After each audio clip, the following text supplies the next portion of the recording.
কখন দিয়ে যাচ্ছে, এসে থেকে ক্যাঁ ক্যাঁ ক্যাঁ ক্যাঁ কি যে করি।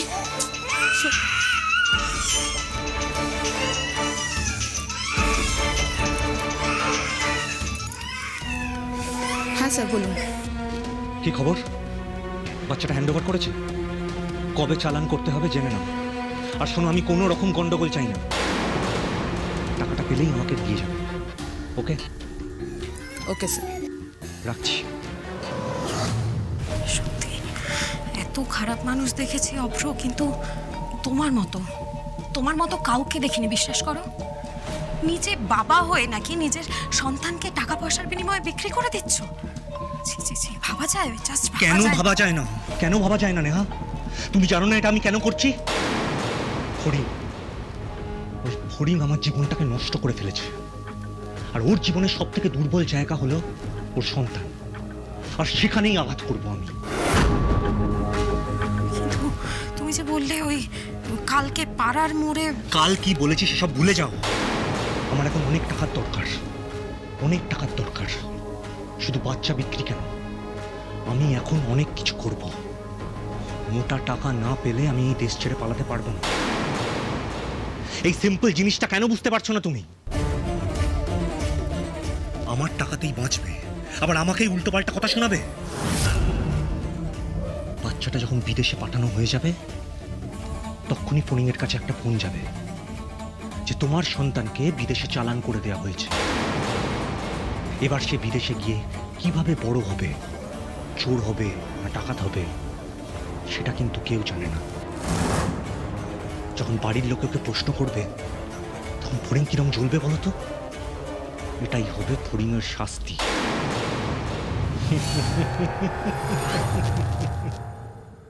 ফড়িং, ফড়িং বোন আমার, তুই আগে থেকে না করিস না। তুই আগে শোন অর্জুন কি বলছে, পুরোটা শুনে নে।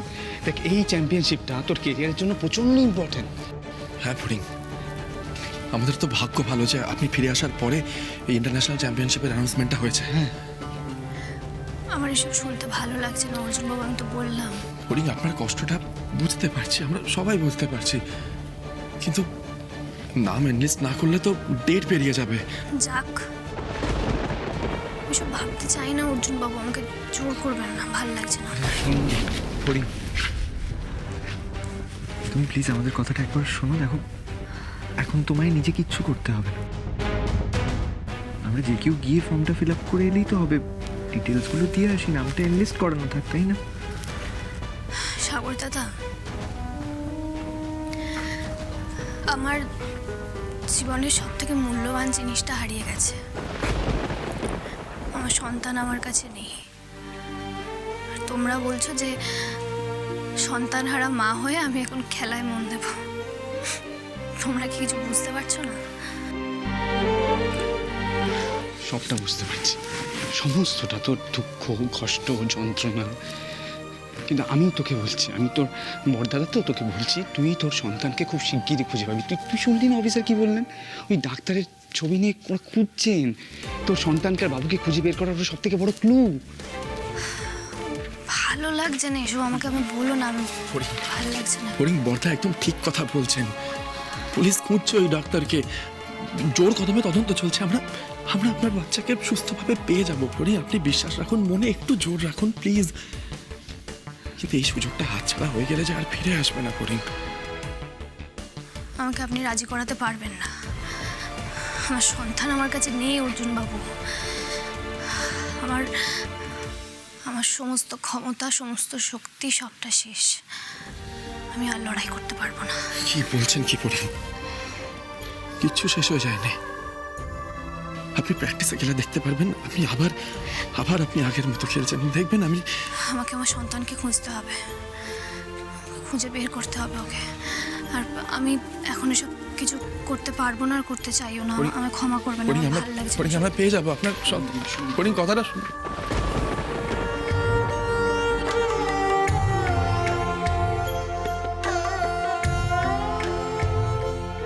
অর্জুন দাদা, তুমি ভেঙে পড়ো না। হ্যাঁ, দেখো, আমাদের একটু ভুল হয়েছে। মানে ফড়িং যে যন্ত্রণাটার মধ্যে দিয়ে গেছে, তারপরে এখনো এই একটা ডিসিশন, ও ও যেটা নেবে না সেটা তো আমাদের বোঝা উচিত ছিল, কিন্তু তুমি হাল ছেড়ো না। এই অপরচুনিটি তো ওর জন্য ইম্পর্টেন্ট। তুই এক কাজ কর, তুই না নামটা লিস্ট করিয়ে রাখ। কি বলছো এসব? বাচ্চাটা নিখোঁজ, শারীরিকভাবে মানসিকভাবে মেয়েটা ভেঙে পড়েছে। এখন খেলা। আর সাগর, তুই কি মাথায় ঢোকাচ্ছিস? হ্যাঁ সমু, তুই না এই বাড়িতে সবার বড়, ভাইদের বোঝাবি তো, তা না তুই পুলিংকে বোঝাচ্ছিলিস। অর্জুন, তুমি না ফড়িংয়ের মনের ভেতরে কি হচ্ছে বুঝতে পারছো না। এই তুমি ফড়িংকে বোঝো। মেজবা, একটা সন্তান হারালে মায়ের ভেতরে যে কি ভয়ঙ্কর যন্ত্রণা হয় সেটা তুমি বুঝতে পারছো না, তোমরা কেউ বুঝতে পারছো না। তাই ফড়িংয়ের খেলা নিয়ে কেউ কোনো রকম কথা বলবে না, আমি বলে দিয়েছি। মেজবা তুমি আমার কথাটা একবার শোনো। আমি বলছি মেজবা, তো, তুমি আমার খেলা নিয়ে কথাটা কোনো কথা আমার হবে না। কথাটা প্লিজ একবার বোঝার চেষ্টা করো। মেজবা, মেজবা তুমি আমার কথাটা একবার বিশ্বাস করো। আমি নিজে একজন স্পোর্টসম্যান হয়ে বলছি, ফড়িংকে সুস্থ করে তোলার সবচেয়ে ভালো পথ হলো ওকে আবার খেলার ময়দানে ফেরত পাঠানো।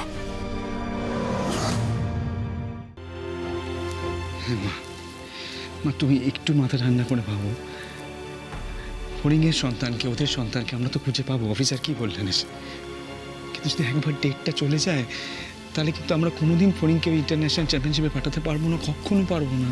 ওর জন্য তো খারাপ হবে বলো। প্লিজ মেজমা, আপত্তি করো না, রাজি হয়ে যাও প্লিজ। মেজমা, মেজমা তুমি এমন একজন মা যে এতগুলো দিন ধরে নিজে লড়াই করে চলেছে, যে প্রতিনিয়ত ফড়িংয়ের যত্ন করেছে, ফড়িংকে সাহস দিয়েছে। আর সেই মা ফড়িংয়ের লড়াইয়ে ওর পাশে থাকবে না, ওকে পিছিয়ে আসতে বলবে?